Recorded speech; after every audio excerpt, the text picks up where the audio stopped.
All right, guys, here's what we're doing today. Or right now, depends on when this clip fits into what video. I just got done turning out a little collar out of a piece of broken pipe. It's gonna fit just right on this. I'll put me a couple grub screws in there so I can start playing with the length of this stinger pipe on this iron horse pipe, right? Because we're gonna have to do that. I'll weld this in here solid, make a bushing, and put me a grub screw or two around there where I can put in. There's where I cut it off. Getting sidetracked here, but there's where I cut it off, and there's where it made the most power out of those two. Put it this way, it made less here than it did here. So the best power is somewhere in between here and out here, and we're gonna find out where that is and do that volume and stuff. So we made us a sleeve, but I usually have this lathe sitting over there. It's always sitting on a toolbox, and it's only got 3 casters on it, wobbly as heck. But it don't matter, this is rigid to that and everything else, so it really doesn't matter as much, right? I'm not gonna argue. We're not doing super high precision stuff here. So, guys, you've probably seen these sitting up on top of that pressure cooker there, that deal. They've been sitting there a while. And what that is, that's an 1.25" pipe collar. And I'm lazy. I like stuff that's basically pre-made. Now these ain't true.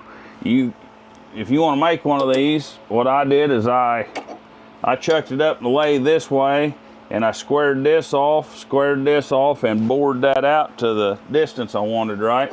And then I turned it around, and you ought to be able to make two of these out of one pipe collar is what I'm getting ready to tell you. And then I turned it around and I squared it from sitting here and this being square. I squared this in the outside and bored it again. Now, when you rechuck it, you're going to be a couple thousandths off. We'll put a dial indicator on there, and that's fine. And then I made this here doo-woppy. I'll show you what that's at here in a minute, but I'll show you what. Actually, I better tell you what I'm doing first, shouldn't I? We're going to thin some rings out on the inner circumference, and I'll show you real quick here what I did. I'll give you guys a close-up of that. Now, this is the end. This is the end here. For this saw that I'm chucking on. Now this other end, she's bored a fair size, but it's got a lip in there, and it's, let's say, 10-15 thousandths short of where I want to be. And this last 1/4 inch is bored to 44.7 millimeter, which is my 026 bore, right? Actually, I did just a little bit short of that, so that I had less of a ring gap than I would on the saw. I wanted them daggum near touching, and what I can do is I can back them rings up against that shoulder. It holds them true, and I can back that up against that shoulder, and it holds them rings true and flat. And I don't think it's fairly important. They need to be fairly flat, and that's what I do. And I can just pull them in and stick them out. I've done this before, and I'm going to show you guys how it works. I try not to lead you guys down the road without knowing something, without already knowing it. But that's the first part. Basically, this is a ring holder, and another reason I built it like this, where I can grip on the inside and outside. If I want this 44.7, that's pretty close. If I want a 45 millimeter, I can run around the other end, or 46, or just whatever, 44. I can make these different, these steps different on each end of it, and I can take one old $1.39 pipe collar. Well, in inflation, they may be 42 bucks. I don't know. I really didn't pay any attention on either one, so I bought it. And then I can grip it from either end, and the end that I need's out here. So we'll put that in there, and we'll set that up. Now, the rest of it, and I'm not going to bore you with truing that up, but I am going to show you what I'm doing, or I'm going to show you after I get it trued up. I'm not going to bore you with truing it up, but we'll set a dial indicator on there, and we'll true this inside bore. That is what we'll do, and we don't have to be that's a decent dial indicator. I've got a Starrett one here that just measures 15 thousandths on the whole sweep, and I use that like if I'm boring cylinders or something, getting right down particular. That's going to be real close, and I know it works well because I've used it before. I'll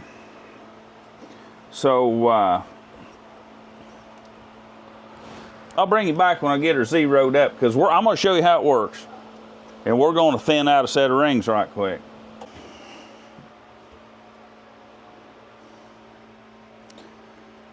Yeah, hopefully you can see that. She's running in there maybe a 1/2 thousandths, 1/4 thousandths, which is good enough for us, and just make sure we ain't playing. We can go either way. Yeah, I guess if a guy's really wanting to screw with somebody, he could run her plumb out of character and say, well, look how true that's running. No, it's running right on the money, guys. She's right on the money, 1/2, 1/4 thousandths, something like that. So that's plenty good enough for what we're doing. Now, it's kind of a two-part deal here. Part of it is this conglomeration, just another piece of pipe. I don't know what it was from, doesn't matter. Had it laying around, bored it out, or maybe it didn't, maybe it already fit. Welded me a little bit of scrap to the side of it, about the thickness I wanted, 3/8 give or take. And what that's for, that'll mount in my dovetail tool holder here, right?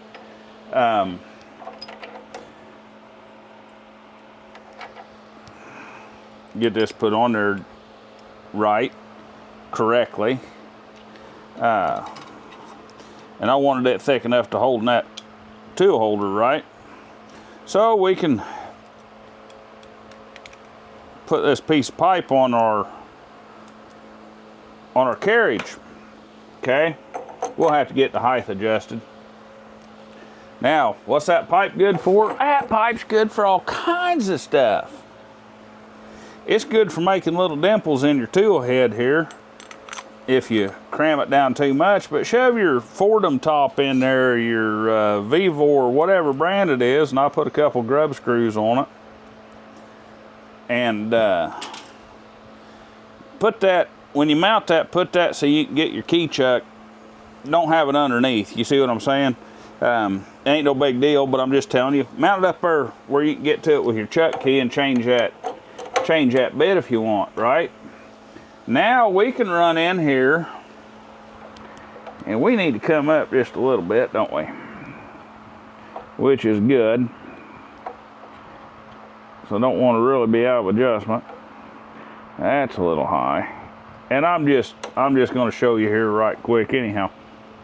We're not going to set too critical, but we are going to set some. Now, I want to tell you guys, if you don't do this much, or now if you do it much, you'll know. If you've never done it, like this here lathe is reversible, and let's say this here stone is spinning downward on this side, you don't want this here also spinning downward. You don't want them both turning the same direction. They'll just mash and be like a rock crusher and wear your deal out. So if this is turning down, I'll want to reverse my lathe. You want them spinning counter of each other. That way it's scooping the metal and not just beating your stone to death, because it won't stand that. If they're spinning like this, it'll just break that stone off. If they're spinning opposite directions, it scoops the metal, see? So we'll get that back out of the way, and we'll get this cord hung in here in a minute. So essentially got two deals in one here you got to build, but I think you'll like them both, because I got some stuff that this here's going to work on chainsaw building like you ain't never thunk of. So guys, let me get out a set of rings here and I'll show you what we're going to do. Now what we're going to do, I'm going to wipe that oil out of there, because I want as much friction as I can have in there. But I do oil them up so it doesn't get a big old thing of surface rust on them. So I oil my tools up when I'm done with them. But we'll just pull out a set of arbitrary rings here. I bought 5 sets of rings for that. Now another thing I'm going to tell you, them ring gaps, offset them ring gaps a little bit. That way you're not,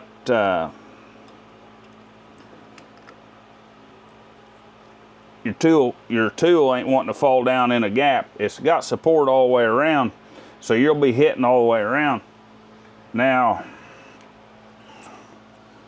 we're pretty well zeroed, and yeah, it's a good old start, but it ain't the best in the world either. What are we showing? 66 thousandths, and I'm rocking here. 70 thousandths, 70 thousandths, 68 thousandths. This is a brand new set of rings. 68 thousandths, 69.5 thousandths, 68 thousandths. I wish I could find that 66 back and show it to you guys, because these rings aren't perfect. And I know Iron Horse was doing these 71 thousandths, 70 thousandths, 68.5 thousandths. So they're not perfect 68 thousandths flat out. Guys, them rings ain't perfect around there. If nothing else, this might be a good thing. Let me find that gap. It's over there, so I'll put this in here over here. And if a guy was going to do them, I've got enough room here. I could stack 2 sets of rings, 4 rings. And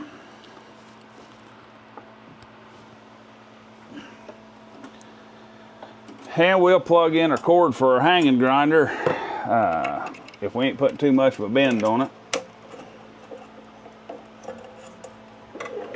Turn that around there, take a little bit of bend off that, and show you guys that. Now, oh, give you guys, I just hit you guys with my knee, sorry about that.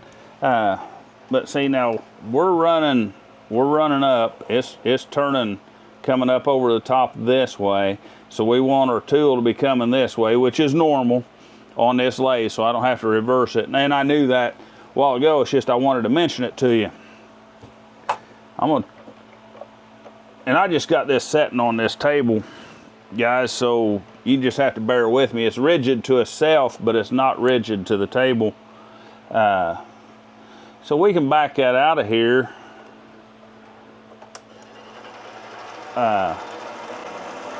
We'll back that out of there till we touch a little bit.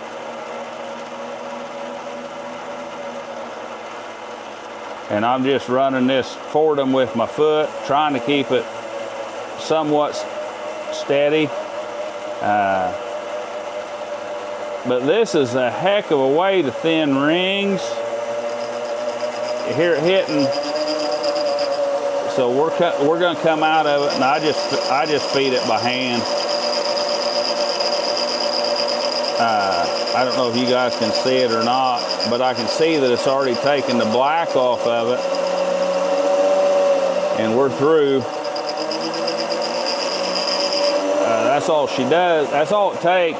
I'm gonna put you guys in just a little bit closer if I can.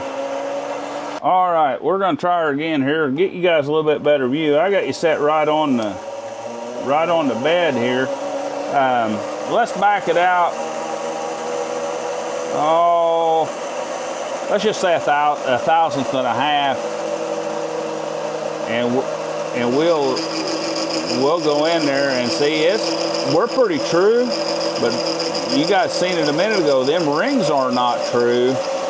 When we get done with this, they ought to be pretty true. As a matter of fact, both them rings, I can see it in there. I don't know if you guys can. Both them rings aren't even the same thickness or the same diameter on the ID. And there's another benefit to doing them like this, and that is the heat. You got to worry about the heat. Oh, that was just my cord behind you guys. Another thing you got to worry about thinning rings is the heat, and I'm just taking about a half, 2/3 of a thousandth at a time.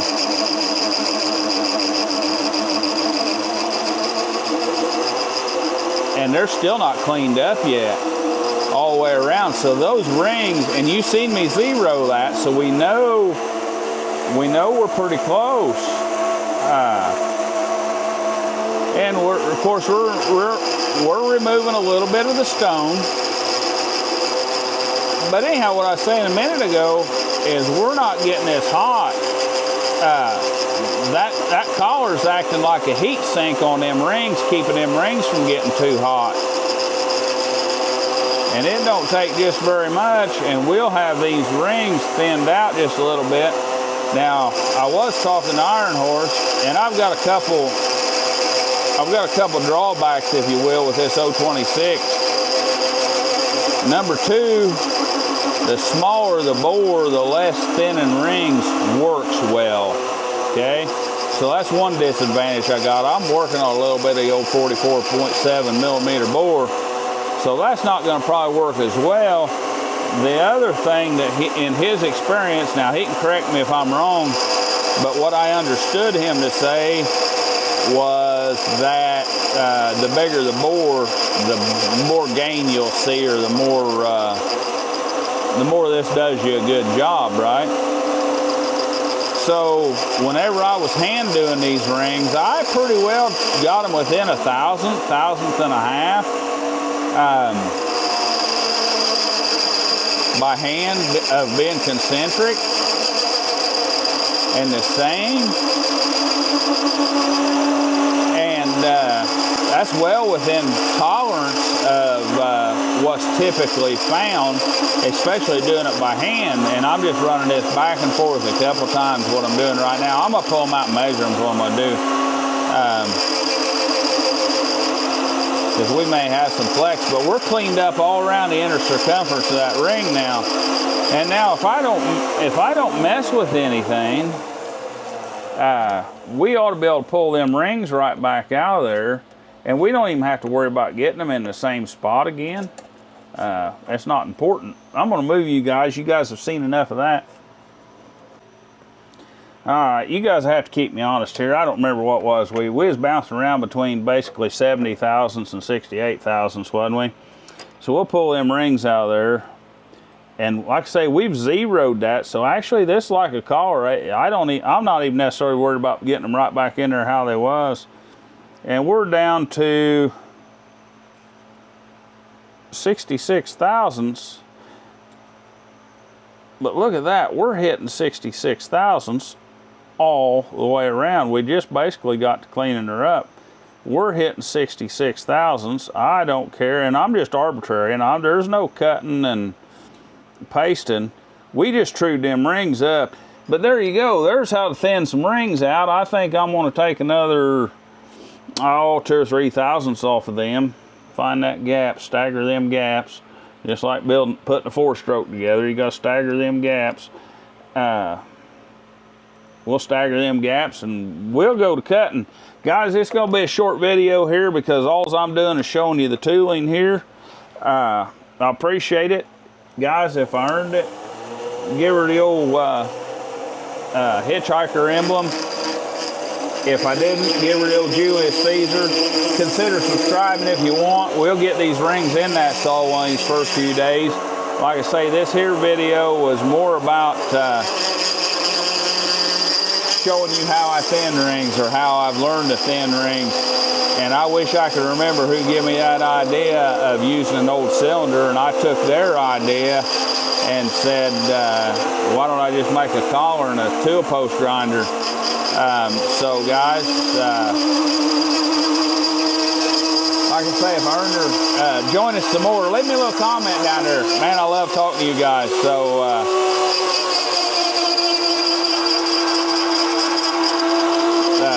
love talking to you guys. So I'm going to keep after this. I'll catch you on the next one. Thank you.